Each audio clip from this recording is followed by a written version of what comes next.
Hi, everyone. Welcome to Department of Medicine Grand Rounds. My name's Celia Hayring. I'm one of this year's UW Montlake Inpatient Chief Medical Residents, and I am extra excited to be hosting today's Grand Rounds, which is going to be a presentation by my co-chief. Before our speaker's introduction, I'd like to remind everybody in the audience that any questions you have can be submitted through the chat function throughout the talk. I'll be monitoring the chat to pose those questions to our speaker at the conclusion of his presentation. And with that, I would like to ask Dr. Brad Anawalt, who's our UW-MC Chief of Medicine, to introduce today's speaker. Good afternoon, everyone. Welcome, and I look forward to hearing from Dr. Shiv Bhandari, one of my three outstanding chief medical residents here at UW-MC this year. I talked to Dr. Bhandari, Shiv to me, through the course of the year, a little bit before he was ready to prepare and deliver these grand rounds. And I asked him about how he was feeling about giving grand rounds. And he said, "Oh my gosh, it's so cool to be able to present as a chief resident at grand rounds." Just a little example of his wonderful enthusiasm, really about everything in medicine and academics.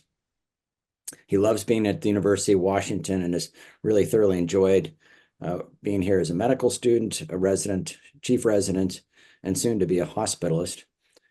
He feels that he's grown up a lot here at the University of Washington, and that really segues nicely into one of the key features of his life, which is his family and friends. He's got family in Seattle and family in India, where he recently returned for a visit. He considers his colleagues, the chief residents and residents, other members of his family, loves them, loves being around them. He said that he was so proud to be a part of a really great chief medical resident group and to be a part of the recovery from the post-COVID whiplash and bring all of the students, residents back together in person. Loves the fact that morning report room is always full and that it's very lively. He's going to be giving a presentation today about his research that he's conducted over the past couple of years.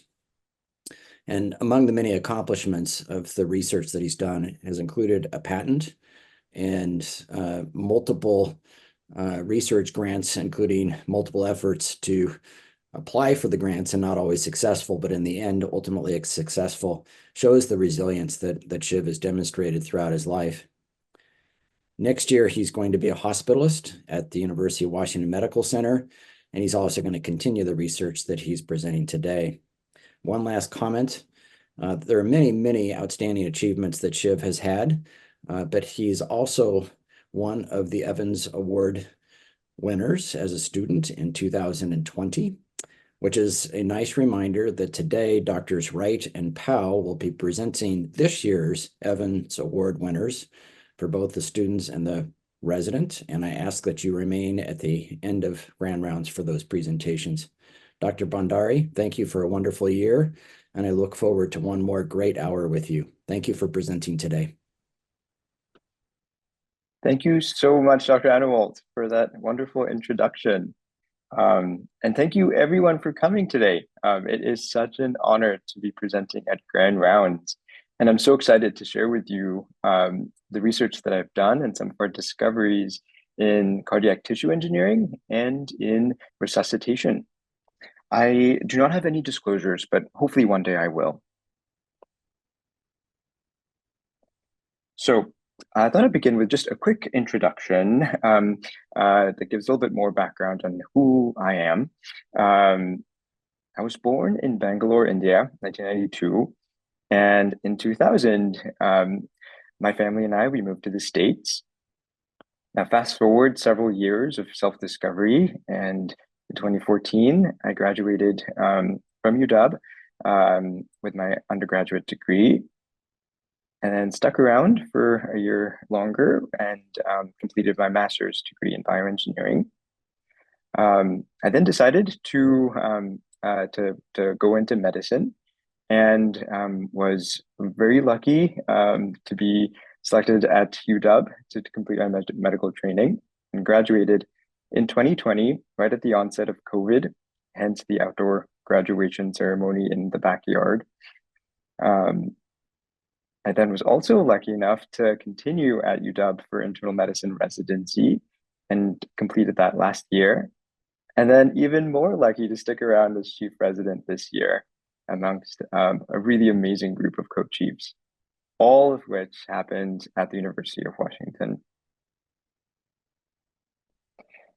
So for today, I'm going to first begin by talking to you about the research that I did in my graduate work in cardiac tissue engineering, and then some of the more recent research in resuscitation, first focused on the work we've done looking at EKGs during chest compressions, and then looking at capnography and some of the cool discoveries we've made that have helped us get some clinical prognostic information. All right, let's dive right into it. So first, I'm going to begin by talking to you about the work that I did under the supervision and mentorship of Dr. Charles Murray in bioengineering, focusing on cardiac tissue engineering. As a quick background, cardiovascular disease is the leading cause of death worldwide. In 2021, it contributed to 19.1 million deaths globally. In the United States, of those 19.1 million deaths, a little over 900,000 deaths occurred in the US, contributing to about $400 billion that year in direct and indirect costs. About 40% of those deaths were results from coronary heart disease that ultimately caused myocardial infarction.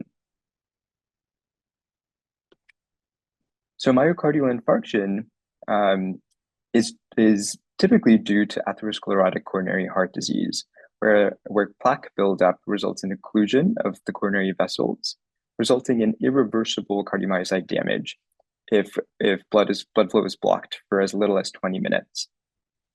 Cardiomyocytes don't have a good regenerative capacity. Their annual turnover represents less than 1%.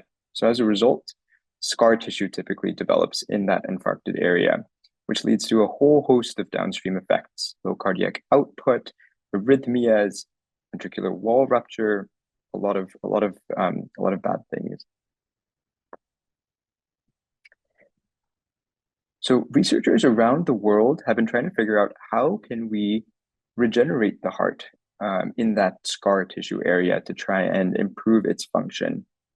And so there's several approaches that are under investigation. One is to try and transplant cardiomyocytes directly into the scar tissue. The other is to try and stimulate the native heart cells to become new heart cells. And then another approach, which is the focus of my work, is cardiac tissue engineering, which involves taking cardiomyocytes and building a three-dimensional piece of heart tissue in a petri dish, which can then be implanted onto the scar region. But how do we first create cardiomyocytes or heart cells in a dish? Well, the credit goes to researchers around the world who figured this out. And essentially, boiling it all down, you start with stem cells, either embryonic stem cells or induced pluripotent stem cells, that you then subject to various cytokines, which differentiates them first into mesodermal cells, then into early cardiomyocytes, and ultimately into late cardiomyocytes, which are mature and are beating in a dish. And that's what we're seeing here. So here's a video of a sheet of cardiomyocytes that are all beating in unison. This is now zoomed out, looking at the whole dish, where you're seeing ripples of contractions of that cardiomyocyte layer, and now focused in on one of the zones of contractions, resulting in a spiral wave propagating right out from the middle.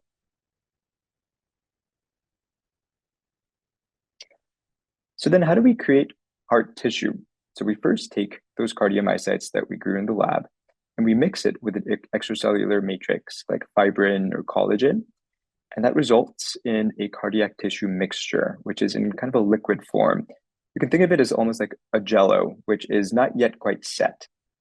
In order to make it into a firm piece of cardiac tissue, I built a system where we can take that jello mixture of heart cells and extracellular matrix and cast it onto two posts that ultimately form a strand of heart tissue, which you're seeing on the bottom right.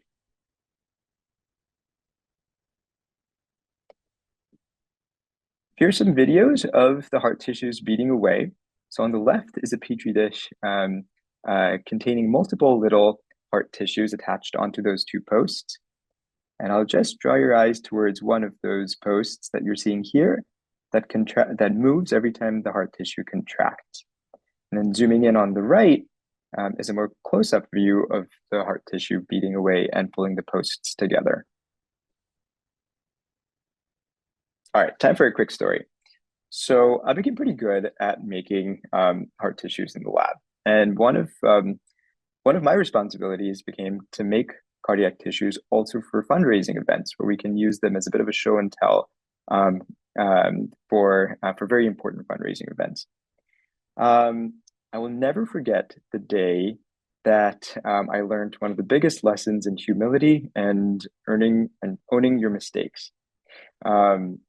I was working in the lab and I had a stack full of petri dishes with cardiac tissues, thinking I could sort of just do it all efficiently, and dropped every single one on the ground, completely destroying all of the tissues that I had made. And this was just a few days before a very big fundraising event. I immediately went up to my boss, Dr. Murray, and owned up. And I think he took one look at the ashen expression on my face and immediately became so supportive and said, "Shiv, you got this." I went back to work and scrambled to get some new tissues made. And just in the nick of time, we had a fresh batch that was ready for the important event, which fortunately went off as a hit. One of the other really cool things that we did was make the heart tissues glow every time they contracted. So on the left, we're seeing little chunks of heart tissue that flash whenever they contract. And on the right, we're seeing a strip of heart tissue with a wave of contraction propagating from the left to the right as a result of a fluorescent protein that would flash whenever the cardiomyocytes would contract. All right, so let's get back to work. So in the heart, there are two major forces: cardiac preload, which corresponds to ventricular wall strain during diastole, and cardiac afterload, corresponding to ventricular wall stress during end systole. There's been a lot of work worldwide that has shown that applying cardiac preload onto the little pieces of heart tissue that we grow in the lab results in stronger tissues, but not a whole lot of work looking at whether cardiac afterload is an important force that we need to consider as well to promote the maturation of heart tissues in the dish. And so that became the focus of my master's thesis, leading to the question, what is the role of afterload in promoting the maturation of cardiac tissues in vitro? With my hypothesis being that applying physiological levels of afterload would result in stronger and more contractile tissues. So I needed to figure out how to actually build an afterload device. And so we came up with this plan. We anchored the cardiac tissues onto two posts, a rigid post shown on the right and a flexible post on the left. The flexible post had a little magnet right at the tip, and then there's an external magnet outside the dish. Whenever the cardiac tissue contracted, it would pull against the flexible post towards the right, shown here with the arrow. And the magnets would create an opposing force, resulting in cardiac afterload. I then wanted to try and figure out how much afterload I was able to generate with this device. So I first measured the stiffness of the flexible post. I then created a system to load my plate onto a movable platform where I could vary the distance between the two magnets, and then measured how far the flexible post bent as I brought the external magnet closer. I then calculated afterload by just combining the stiffness of the post with the post deflection, and then divided that by the tissue area, cross-sectional area, to calculate afterload.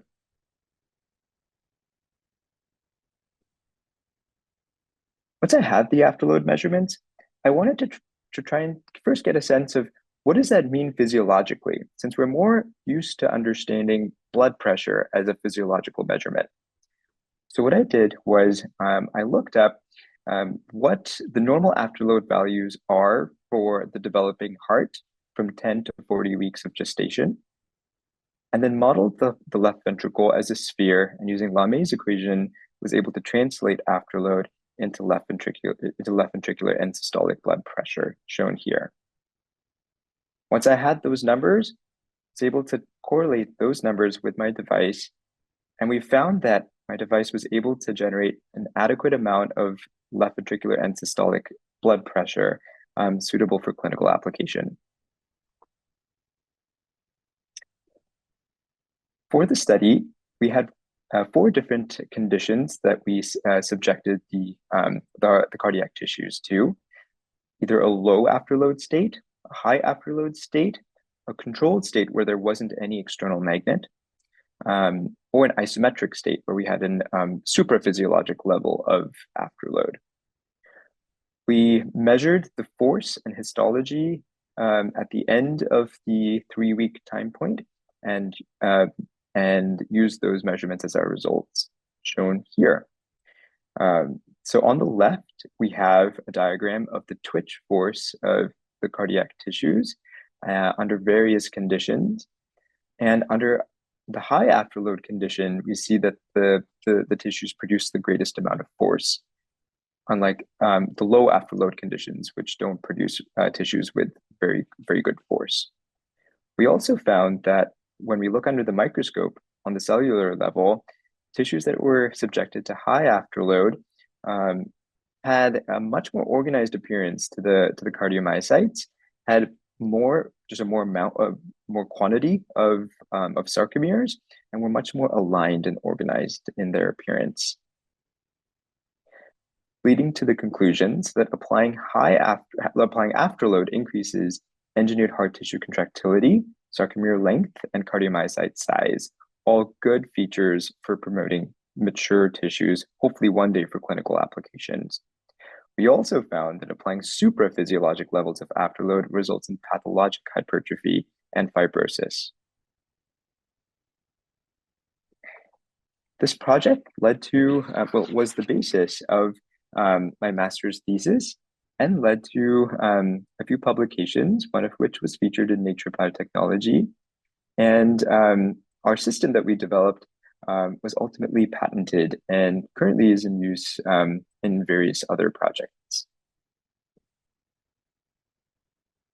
All right, so now let's switch gears. And I'm going to talk to you about some of my more recent work in resuscitation, led under the mentorship and guidance of Dr. Tom Ray and others at the King County Medic 1 team and the Center for Progress of Resuscitation. So to set the stage, cardiac arrest occurs when the heart switches from a rhythm that is able to perfuse through a contraction that is strong enough to promote strong enough blood pressure, into an arrhythmia, shown here on the top, where we have a rhythm strip going from an organized rhythm to ventricular fibrillation. During CPR, if a patient's found to be in VFib or VTAC, they receive a shock and then immediately undergo 2 minutes of chest compressions. The problem is that we don't really know what's happening with the cardiac rhythm during those 2 minutes of chest compressions. And to showcase that, here are 2 examples where we have 2 patients, both who start off in ventricular fibrillation, receive a shock, and then on the top, we see that the rhythm immediately goes back into VFib. But on the bottom, there are a few seconds of an organized rhythm while compressions are occurring before the patient then goes back into VFib. And we wouldn't really know this is happening in real time unless we sit down and look closely at the rhythm strip afterwards. So that led to our question of what kind of rhythms occur during chest compressions, and do they offer any clinical significance? With our hypothesis being that cardiac rhythms evolve during chest compressions, resulting in distinct rhythm classifications with various prognostic implications. Our objectives were to examine and categorize rhythm profiles during chest compressions, and then link those rhythms to data on patient outcomes to assess trends in survival. For our study, we looked at all the primary ventricular fibrillation cases that occurred in King County between 2011 and 2015. The EKGs were downloaded from the defibrillators, and I conducted a second-by-second classification of each EKG as either VFib, asystole, or organized. And I then linked those rhythms to patient survival data to try and understand if they offer any clinical significance. We looked at all of the 881 cases of primary VFib that occurred in that time period and ultimately included 569 in our study.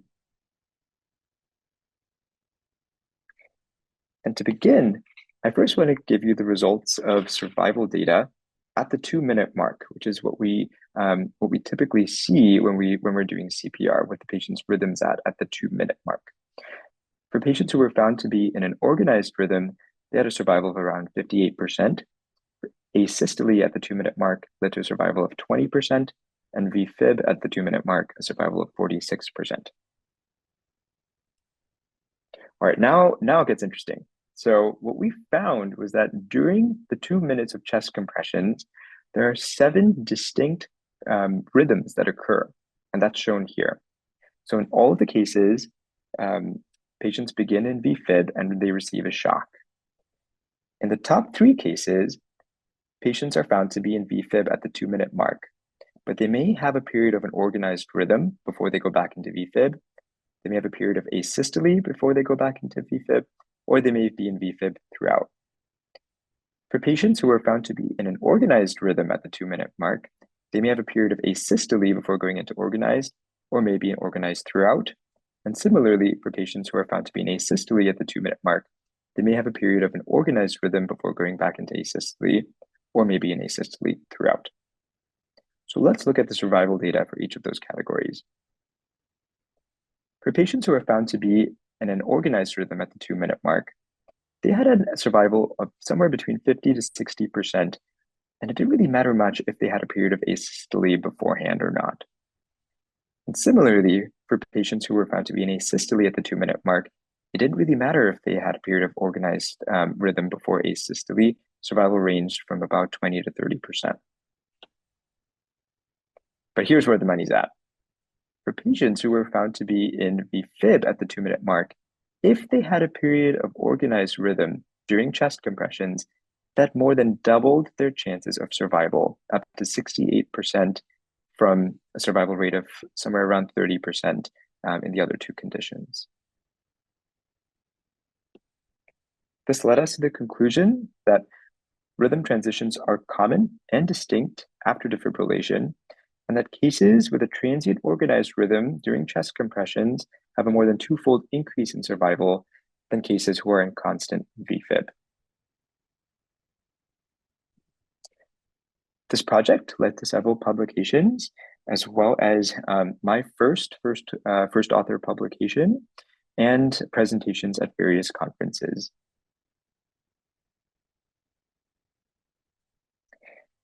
And now, shifting gears again, but this time ever so slightly, I'm going to share with you some of the work that I've been doing under the mentorship and guidance of Dr.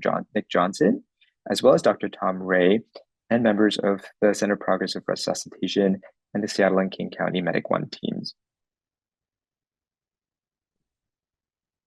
So as background, it's been noticed that during CPR, chest compressions often create oscillations in the CO2 waveform or capnography. And previous researchers have found that, or have coined the term the airway opening index to try and quantify these oscillations. This is shown over here, where we have a 5-second strip of capnography with oscillations occurring over here corresponding to chest compressions. The airway opening index is simply a measurement of the magnitude of those oscillations, taken as the ratio of the oscillations themselves, or the delta end-tidal CO2 shown in red, over the peak end-tidal CO2 shown in blue.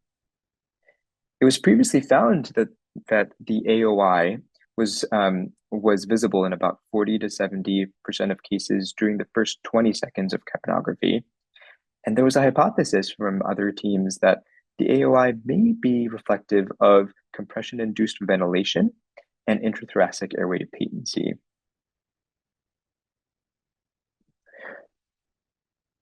This led to our question of how do we actually measure AOI? What is the appropriate way of measuring this parameter?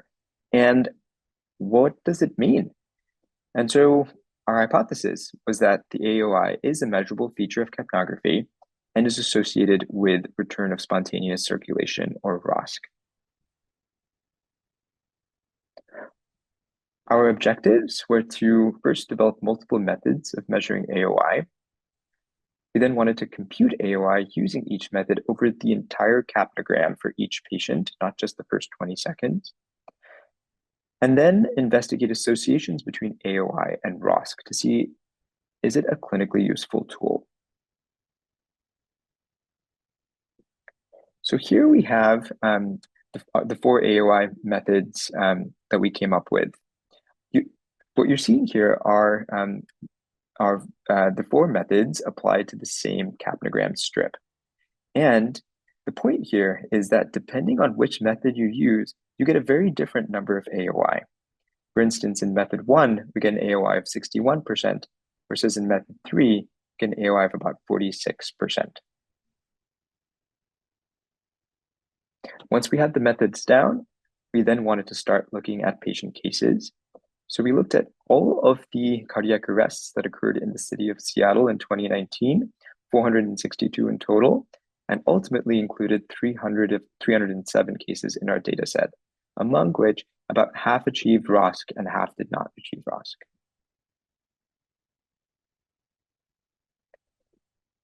With the help of Dr. Jason Colt and others in the lab, I came up with an algorithm in MATLAB to import the CO2 waveform and continuously compute the AOI using all 4 methods.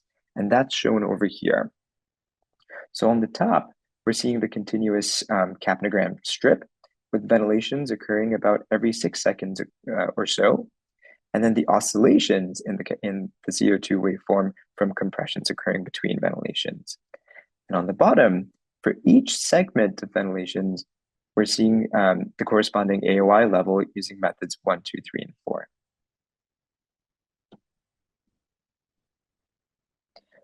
So let's get into the results. We first found that when we compared the mean AOI using each of the methods across all of the cases, we get significantly different results of AOI. And what that tells us is that the method matters. Depending on which one we choose, we're going to get a significantly different value of AOI, which, just as a reminder, is a new parameter that hasn't been standardized in how we measure yet.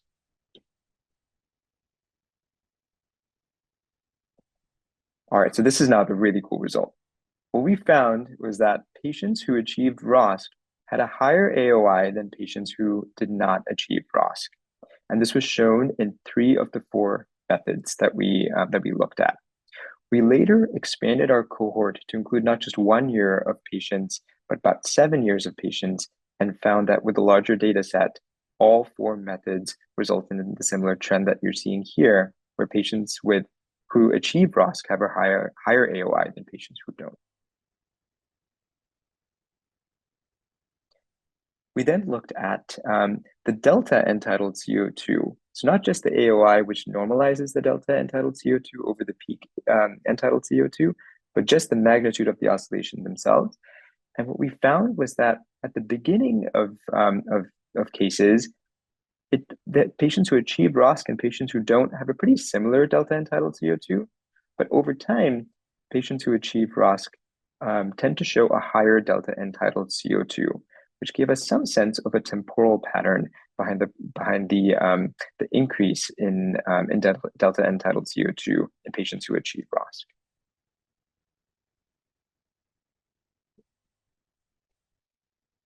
This led to our conclusions that 1, a measurable AOI is prevalent in all out-of-hospital cardiac arrests when we expand our data set to look at the entire case, not just the first 20 seconds of each case. We also developed 4 methods of calculating AOI that yielded significantly different results. And we found, most excitingly, that cases that achieved ROSC have a higher AOI than cases that did not achieve ROSC. We also found that cases that achieved ROSC developed a larger end-tidal CO2 at later time points. So this project led to a publication as well as presentations at various conferences. And right now I'm working on trying to identify the optimum threshold of AOI in predicting ROSC to try and see, is AOI truly a helpful predictive tool in informing providers in the field of whether a patient is going to achieve ROSC or not. I also then am working on comparing AOI with ventilation parameters like tidal volume and airflow pressures measured during spirometry in the field to try and get a sense of, is there a mechanism behind why we see that patients who achieve ROSC have a higher AOI than patients who don't. And then lastly, I'm looking at combining AOI with other EKG characteristics to try and see if a combined approach will help us get better informed about whether a patient is going to achieve ROSC or not. As Dr. Anawalt mentioned at the beginning, I'm excited to be continuing on at UW as a hospitalist next year. And I'm grateful to the Division of General Internal Medicine for providing formal FTE support for me to continue this work next year and beyond. So I want to make a few acknowledgements. First to my mentors and principal investigators, Dr. Charles Murray, Dr. Tom Ray, and Dr. Nick Johnson, for being just incredible supports to help me bring these projects to fruition. It is also an absolute honor to be working with such a brilliant team of researchers shown here, to make it just exciting to come to work and to share ideas and brainstorm together. I'd also like to thank Dr. Brad Anawalt, Dr. Ken Steinberg, Dr. Amanda Shepard for being my mentors this year, as well as my amazing GitGoo family and stellar co-chiefs, especially Celia Herring, my UW co-chief, who's had my back from day one when we started this job together.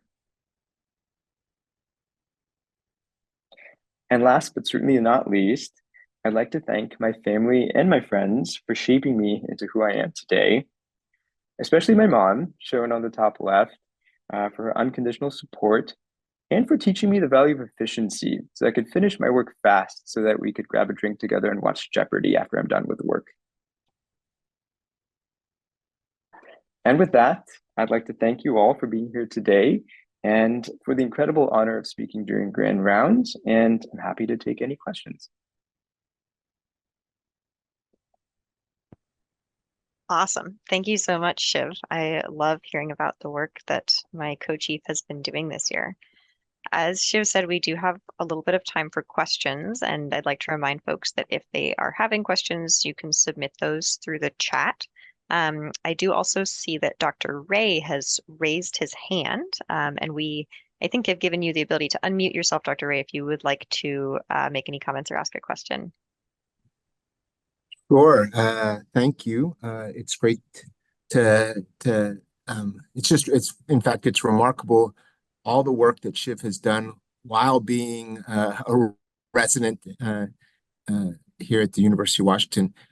All the things that Shiv says that are nice about everyone else, I think, are reflected several-fold back on Shiv. He's really done terrific work in a very collaborative way, inviting and including lots of people as we move forward.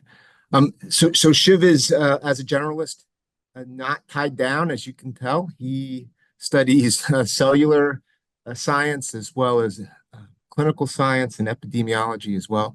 Brings all those things together, I think, to advance health and advance this domain of research. I think the future is quite bright, and again, I really am encouraged by the potential to sort of do patient-specific targeted resuscitation instead of the sort of provide drug A to everybody and pressed on the chest for 2 minutes. It may be that we can be a little more refined and, in fact, save more lives. So Shiv has really been integral in advancing that paradigm of resuscitation, and it's terrific that he gets to showcase some of that work here today.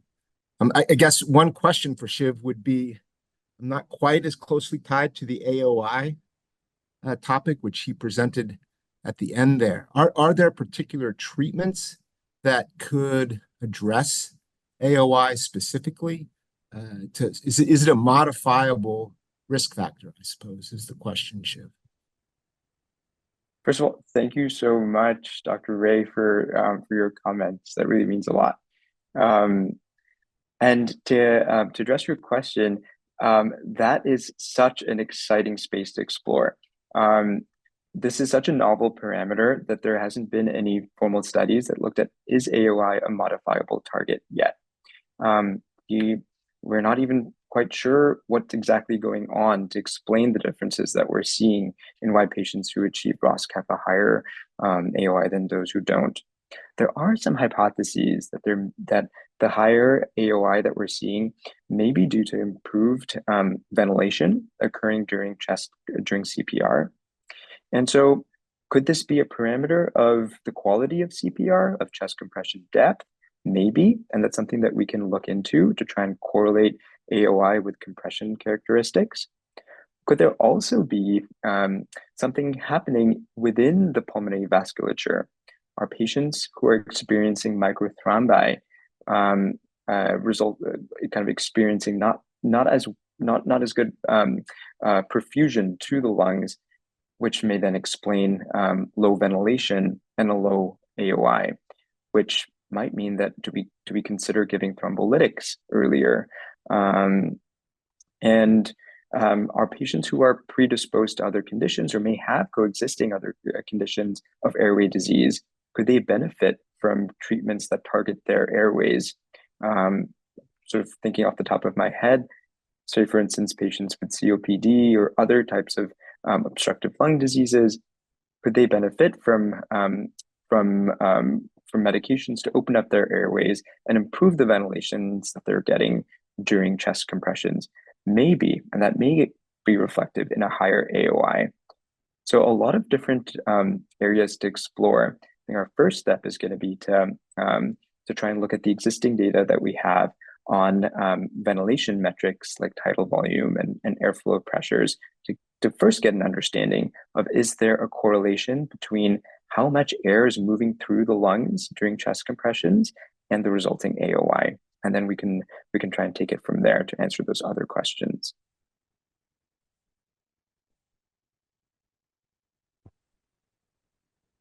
Awesome. Thanks so much for that contribution, Dr. Ray. And it's fun to hear from Shiv's mentorship team over the years.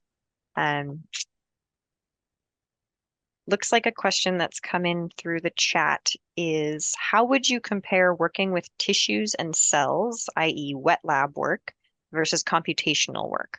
Are there upsides and downsides to these types of research, especially through the lens of a physician trying to balance clinical work with research? I love that question. Yes, there are strong upsides and downsides I think to either. First, thinking about more wet lab work, it is so exciting the day you come into lab and the petri dish that you've been working with for the past week finally starts beating. The cells in there are it just the visual effect is stunning. And it feels very fulfilling and rewarding. But there's a lot of hard work that goes into getting those cells to beat and getting those tissues to beat. And it all doesn't happen the way you want every time. I've run into numerous times where we've unfortunately introduced an infection and we see bacterial growth or fungal growth in the tissue culture dishes, which are just enriched full of nutrients for the tissues. Or the tissues just don't beat, no matter what you do. the time investment is substantial with wet lab work, and I think that would have made it quite challenging to do during residency. On the other hand, for some of the more computational work that I've done more recently, it grants that freedom to do your work on your own time. It requires a bit of discipline with setting milestones and targets so that you can keep yourself on track. And it is very rewarding when you finally get the results that you were hoping for. I think MATLAB, which is the computational software we use to analyze our data, MATLAB and I have an interesting relationship.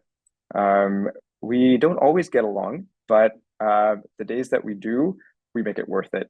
And so there's been a lot of frustrating days with MATLAB. I also have to give a lot of credit to the team for helping me troubleshoot my code. But it's been a lot of fun at the end of the day. So sort of summing up your questions, I think both experiences have been particularly rewarding and challenging in their own ways, but have been good fits for the phase of life that I was at.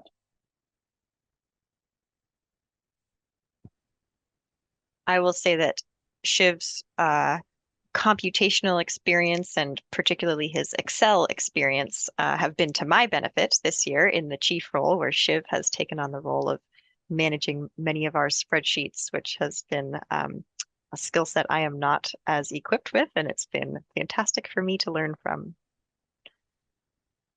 Teamwork makes the dream work. It looks like another question that's come in is that as a physician scientist, what would be the ideal balance of research versus clinical work that you would prefer or find most productive and fulfilling? It sounds like this is really a question about where you would like your future to go, Shiv. I've been thinking about this for a long time. Research has been a passion for a long time. Before medicine, I was thinking about becoming a researcher, and then sort of my goals and aspirations kind of evolved over the past several years. I think at this point, I do want research to be a key piece of my future. I do really enjoy clinical work, and I think Chief here has made it pretty clear that I love teaching, and I want to keep those aspects alive in my career. So if I had to put some numbers down, roughly maybe somewhere along the lines of like 50 or 60% clinical time, and the remainder of that time maybe divided half into teaching and research. Awesome. Otherwise, I see that you've gotten a number of positive reactions, clapping reactions through the Zoom function, as well as a few notes in the chat from people throughout your clinical journey who are celebrating you. It's been wonderful to hear from you today, Shiv. I think at this point, let's transition over to the presentation of the 2024 Evans Awards. All right, so the Robert Evans Award is presented in recognition to one graduating medical student and one second-year resident every year. It recognizes the special qualities of warmth, understanding, compassion, and concern for the needs of others, as exemplified by and expressed throughout the life of Dr. Robert Evans, who served as chief of medicine for many years at the Seattle VA Medical Center. And of note is also the individual after whom Evans syndrome, a hematologic process, is named. And as Dr. Anawalt noted earlier, amongst the former awardees of the Evans Award is, in fact, Dr. Shiv Bhandari himself as a medical student in 2020. Along with a number of other names that folks might recognize from across the UW system and many folks who have moved on elsewhere at this point. So here for presentation of the 2024 Evans Awards are Dr. Jenny Wright, who is the Internal Medicine Clerkship Director in the School of Medicine, who's going to join us to present the Medical Student Award. Thank you so much, Celia. I am really excited to present this award today to Lily Zabo. She is one of the many students who received lovely nominations, but the committee felt that the comments written in Lily's nominations spoke most strongly to the qualities of warmth and compassion demonstrated by Dr. Evans. There are two comments that I'd like to share with everyone. The first is, above all else, she has an extraordinary commitment to community. This includes everything from our medical school community at large to individual, personal, and patient relationships. She is warm and welcoming to everyone she meets. She always has a smile and a kind word for everyone. On many occasions, I've witnessed her reach out to someone who is struggling to offer advice and an empathic ear. The second comment is, at her core, she has a genuine caring nature that comes from a sincere desire to make other people's lives better. If anyone deserves the honor of the Evans Award, I truly believe it's her. So just wonderful, lovely comments written about Lily, and we'd like to offer her our congratulations. And I do see that Lily is here in our audience today. Congratulations, Lily. We are thrilled to hear this. And for presentation of the resident awards, we're being joined today also by Dr. Ken Steinberg, our internal medicine residency program director. This year we had many nominations for second year residents, which was just delightful to see and to read those nominations. In the end, there were two second year residents who got the most number of nominations and just incredible nominating comments. And like Dr. Wright, I want to read a couple of the comments for both of the awardees this year. And so for the R2s, the first awardee is Dr. Monica Soni. And again, some of the comments, and there you see Ayman Youssef will be the second awardee. And again, the comments are amazing. For Monica Soni, Monica does an amazing job of following up on her patients in between clinics and advocating for them. She always goes the extra mile for her patients. She provides them with outstanding and empathetic care. She is a gifted clinician. From a medical student, Dr. Soni is extremely sharp, bright, and efficient. She consciously prioritizes and excels at making her patients feel heard and valued, and medical students feel involved and valuable members of the healthcare team. From another resident, she is so caring towards her colleagues, friends, and family, always checking in on others and offering to help out with anything, even when she herself is busy. And yet one more person who said, Dr. Soni goes above and beyond to work for the highest quality and most equitable care for the patients lucky enough to have her as their primary doctor. Congratulations, Dr. Soni, truly deserving award. The other R2 is Dr. Ayman Youssef, and some comments for Dr. Youssef. Ayman is a highly intelligent, efficient, and dedicated physician. And more importantly, he exemplifies the humanistic qualities essential to this profession. Of all the physicians at the 25 sites I have rotated through during medical school, Ayman stands out for going out of his way to connect with patients and their families during challenging moments and vulnerable experiences, understanding their lived context and the impact of illness on their lives. He has an ineffable warmth and a bedrock of compassion that is so precious and inspiring. And he is an incredible role model for trainees like me. That comment was from a medical student. And the last comment I'll read for the sake of time is from a faculty member. Dr. Yusuf is one of the most extraordinarily humane and patient and family-centered residents I have ever seen. He is exemplary in his focus on the humanistic side of healthcare. So everybody, the two awardees today from the R2 class, Dr. Monica Soni and Dr. Ayman Yusuf, congratulations to you both.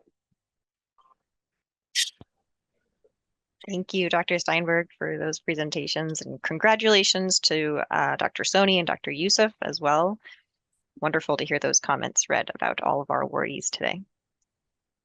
And that concludes our presentation for today's Department of Medicine Grand Rounds. Thanks to everyone so much for joining us in the audience today, and we'll look forward to seeing everybody back again in 2 weeks.